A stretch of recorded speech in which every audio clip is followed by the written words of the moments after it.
Hello hi everyone, ఈరోజు మన వీడియోలో నేపాల్ ఒక ఇష్యూ అనేది స్టార్ట్ అయింది అనమాట. ఆ ఇష్యూ దేని గురించి అంటే నేపాల్ దేశంలో present 1 week back social media apps అనేది బ్యాన్ చేయడం జరిగింది అనమాట.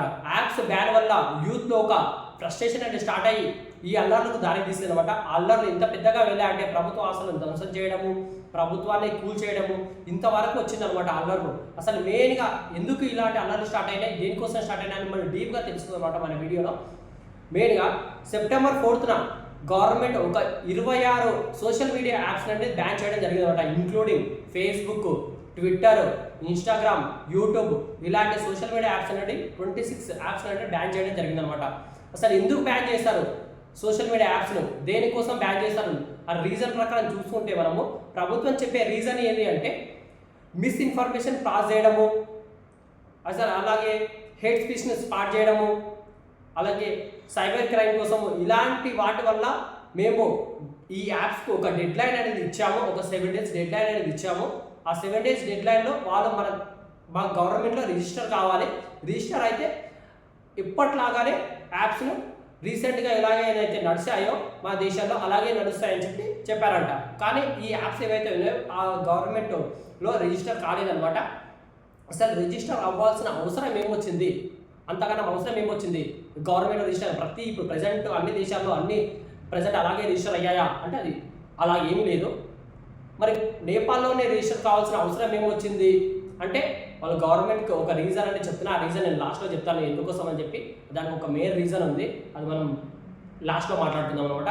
అయితే మెయిన్గా ఇలాంటి రీజన్ వల్ల ఈ government social media apps ban వల్ల ఈ ఎవరైతే యంగ్ పీపుల్ ఉన్నారో యూత్ పీపుల్ వాళ్ళు పిలుచుకునేవే జెన్జెడ్ అనమాట. జెన్జెడ్ అంటే 1997 to 2010 ఈ మధ్యలో పుట్టిన వాళ్ళ జెన్జెడ్ అని అనమాట. యూత్ అనమాట. ఆల్మోస్ట్ 16 to 25 ఏజ్ ఎవరైతే మధ్యలో ఉంటారో వాళ్ళని జెన్జెడ్ అంటారు. వాళ్ళు మెయిన్గా ఈ సోషల్ మీడియా యాప్స్కు కనెక్ట్ అయి ఉంటారు అనమాట ఎప్పుడు. ఎందుకంటే వాళ్ళ ఫ్రెండ్స్తో కానీ ఫ్యామిలీస్తో కానీ ఏదైనా టైంపాస్ వచ్చినప్పుడు యాప్స్ని వాడుతూ ఉంటారు కాబట్టి వాళ్ళు ఎప్పుడు కనెక్టివిటీలో ఉంటారు అనమాట ఈ యాప్స్తో. కాబట్టి ఈ యాప్స్ని బ్యాన్ చేయడం వల్ల వాళ్ళకి ఏం చేయాలో తోచడం లేదు అసలుకి. ఇలాంటి ఎంప్లాయ్మెంట్ లేదు, ఈ యాప్స్ని బ్యాన్ చేస్తారు గవర్నమెంట్ తరఫు నుండి. ఇలాంటి డెవలప్మెంట్ లేదు. ఇవన్నీ వాళ్ళకు ఫ్రస్ట్రేషన్గా మారి ఈ రోడ్లపైకి వచ్చి ఇలాంటి ప్రొటెస్ట్ చేయడానికి దారి తీసింది అనమాట. అలాగే మెయిన్గా వీళ్ళు యూత్ నుండి మెయిన్గా ఇంకో బాధ ఏంటంటే ప్రభుత్వం దగ్గర నుండి ఎలాంటి డెవలప్మెంటు లేదు, ప్రభుత్వం ఏమీ పనిచేయడం లేదు. మెయిన్గా ప్రభుత్వంలో కరప్షన్ ఎక్కువ అయిపోయింది, అసలు యూత్ను పట్టించుకోవడం లేదు. దేశంలో ఎంప్లాయ్మెంట్ తేవాలనే ఆలోచన ప్రభుత్వానికి లేదు. అసలుకి దేశంలో అన్ఎంప్లాయ్మెంట్ ఎక్కువగా అయిపోయిందనమాట. అందరూ ప్రతి ఒక్కరూ జాబ్స్ కోసం అని చెప్పి అబ్రాడ్ వెళ్ళిపోతున్నారు. మొత్తం అందరూ అబ్రాడ్లోనే సెటిల్ అయిపోతున్నారు. యూత్ మొత్తం వెళ్ళి అక్కడే జాబ్స్ చేసుకుంటున్నారు. అదొక మెయిన్ కన్సర్న్ అనమాట. యూత్కున్న మెయిన్ కన్సర్న్ అది. అలాగే అన్ఎంప్లాయ్మెంట్తో పాటు ఇలాంటి దేశంలో ఇలాంటి వేరే ఏమైనా డెవలప్మెంట్ చేశారంటే ఆ డెవలప్మెంట్ కూడా లేదనమాట. అసలుకి గవర్నమెంట్ అసలుకి ఉందా లేదా అన్నంత మాత్రాన గవర్నమెంట్ ఉండడం, ఇలాంటి రీజన్స్ ఆ టైంలోనే ఈ సోషల్ మీడియా యాప్స్ని బ్యాన్ చేయడము, ఇవన్నీ ఒకేసారిగా కట్టలు తెంచుకొని ఈ యూత్కు లోపల ఉండిపోవడం వల్ల వాళ్ళ ఫ్రస్ట్రేషన్కు వాళ్ళ ఓర్పుని చూసి వీళ్ళు ఇలాంటి డిసిషన్ తీసుకోవడం వల్ల ఇలాంటి అల్లలు స్టార్ట్ చేయడం జరిగింది. యూత్ అందరూ రోడ్ల మీదకి వచ్చి చాలా పెద్దగా జరిగింది. ఈ పెద్ద అల్లర్లు జరిగిందన్నమాట. చాలా మెయిన్ ఈ కాఠ్మండూలో స్టార్ట్ అయింది, ఏదైతే రాజధాని ఉన్న దేశానికి అక్కడ స్టార్ట్ అయింది అనమాట. మెయిన్గా అక్కడ నుండి ఇది పెరుగుతూ చాలా మొత్తం అందరికీ పాకిపోయింది అనమాట. దేశంలో యూత్ అందరికీ అలా ఎక్కువగా అల్లర్లు స్టార్ట్ చేయడం జరిగిందనమాట. అయితే మెయిన్గా యూత్లో ఈ అల్లర్లు స్టార్ట్ చేసిన తర్వాత ప్రభుత్వం ఏదైతే ఉందో ఈ యూత్ని కట్టడి చేయాలని చెప్పి కొన్ని రెస్ట్రిక్షన్స్ పెట్టి వాళ్ళను ఆపాలని ట్రై చేసింది అనమాట. ఆపాలని ట్రై చేసినప్పుడు ఇద్దరి మధ్యన క్లాసెస్ జరిగినాయి.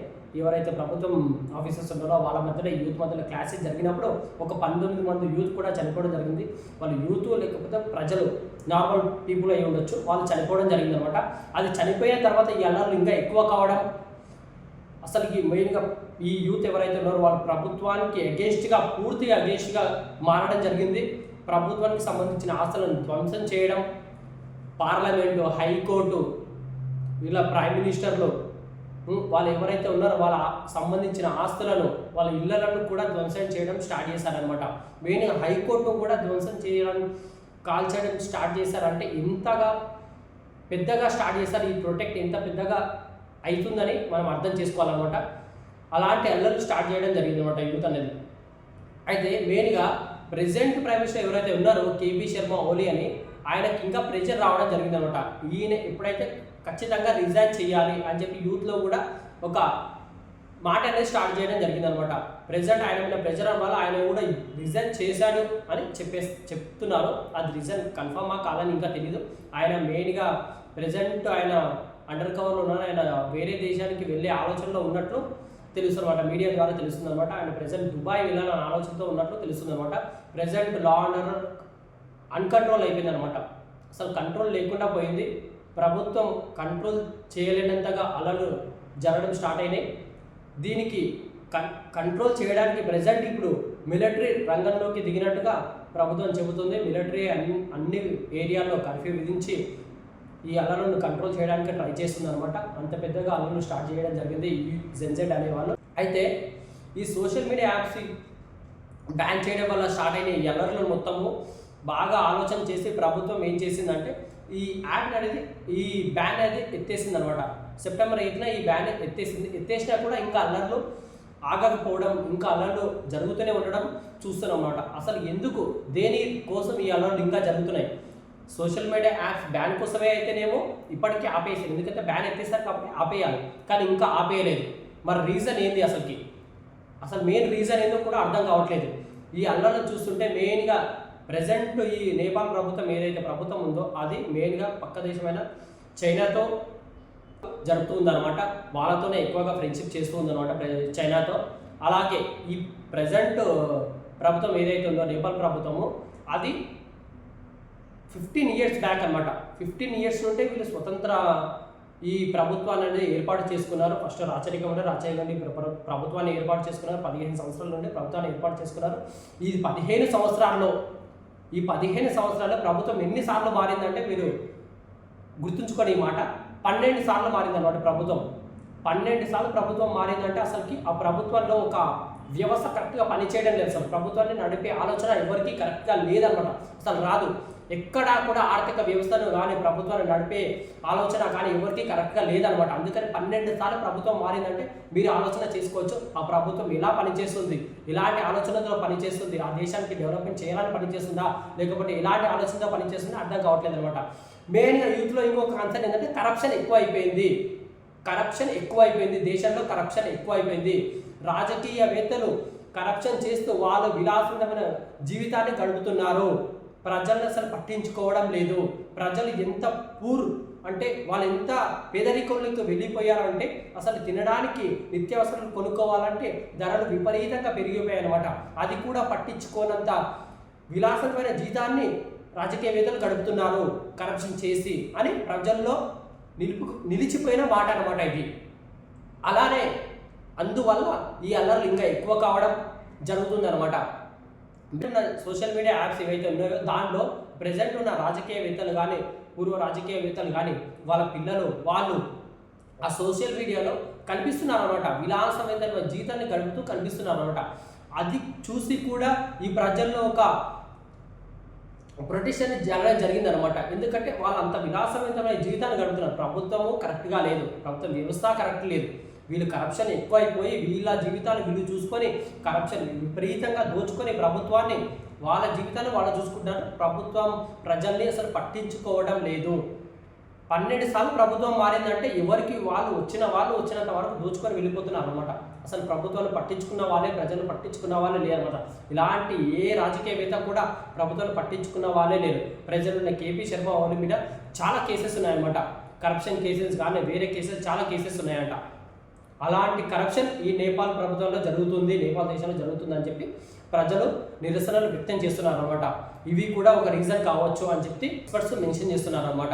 ప్రజెంట్ ఉన్న ప్రభుత్వం ఎక్కువగా మెయిన్ చైనాతో సత్సంబాలు ఎక్కువగా ఏర్పరచుకుంటూ వాళ్ళతోనే ఎక్కువగా ఫ్రెండ్షిప్ చేస్తుందన్నమాట. అయితే పూర్వము ఈ నేపాల్ ప్రభుత్వం ఏదైతుందో మన భారతదేశ ప్రభుత్వంతో చాలా మెలుకువగా చాలా ఫ్రెండ్షిప్గా ఉండేదన్నమాట. అన్నిట్లో ఎక్స్ప్రెస్లో ఇంపోర్ట్లో కానీ ఎక్స్ప్రెస్లో కానీ ప్రభుత్వాలు రెండు షేర్ చేసుకొని ఒక కట్టుబద్ధతో ఇద్దరు ఫ్రెండ్షిప్ చేస్తూ బాగా ప్రభుత్వాలు మంచిగా ఉండేవి. ఫ్రెండ్షిప్ అనేది గట్టిగా మంచిగా ఉండేది. కానీ ప్రజెంట్ ఎప్పుడైతే కరోనా స్టార్ట్ అయిందో అప్పటి నుండి మన ప్రభుత్వానికి, భారత ప్రభుత్వానికి, నేపాల్ ప్రభుత్వానికి దూరం అనేది స్టార్ట్ అయింది. మాటల యుద్ధం అనేది కూడా స్టార్ట్ అయింది అనమాట. మన దేశం నుండి కాదు కానీ నేపాల్ ప్రభుత్వం నుండి మాటల యుద్ధం స్టార్ట్ అయిందనమాట. ఇలాంటి మాటల యుద్ధం అంటే భారత ప్రభుత్వం మమ్మల్ని ఇలా చేసిందంటే, ఇప్పుడు భారత ప్రభుత్వం వల్లనే మా దేశానికి కరోనా వచ్చింది, మా దేశ పరిస్థితులు బాగోలేవు, ఇలాంటి మాటలు నేపాల్ ప్రభుత్వం మాట్లాడడం స్టార్ట్ చేసింది అనమాట. అది మెయిన్గా చైనాతో ఎప్పుడైతే ఫ్రెండ్షిప్ స్టార్ట్ చేసిందో ఇలాంటి ఆలోచనలు వస్తున్నాయి. చైనానే ఇలాంటి ఆలోచనలతో నేపాల్ ప్రభుత్వాన్ని ఉద్దేశిస్తుంది అని చెప్పి ఎక్స్పర్ట్స్ చెప్తున్నారు అనమాట.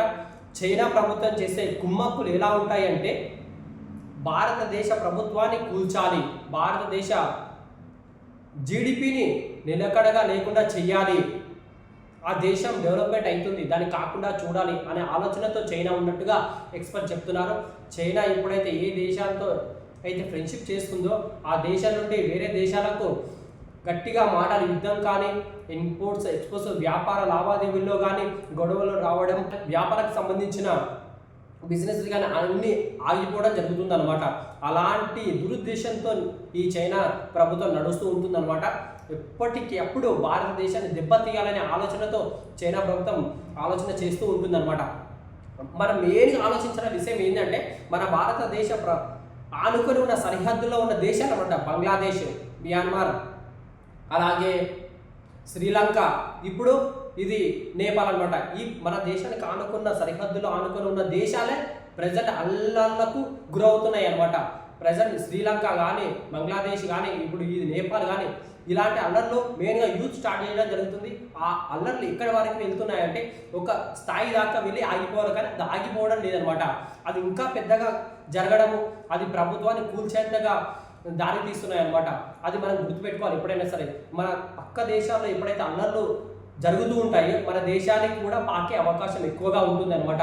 మన సరిహద్దులో ఉండే దేశాలు ఎప్పుడు శాంతి భద్రతతో ఉంటాయో మన దేశానికి కూడా అది చాలా మంచిది. ఎందుకంటే పక్క దేశాలు శాంతి భద్రతతో ఉంటేనే మన దేశానికి కూడా అది పాటిస్తుంది అనమాట. అది మెల్లమెల్లగా పాకి మన దేశంలో కూడా రావడానికి చాలా అవకాశాలు ఉంటాయి. ఇది ఇలాంటి దురాచరణలతో చైనాని ప్లాన్ చేస్తూ ఉంటుంది. ఇప్పుడు వేరే దేశాలను ఎలా దెబ్బతీయాలి అనే ఆలోచనతోనే చైనా ప్రభుత్వం ఎప్పుడు నడుస్తూ ఉంటుంది.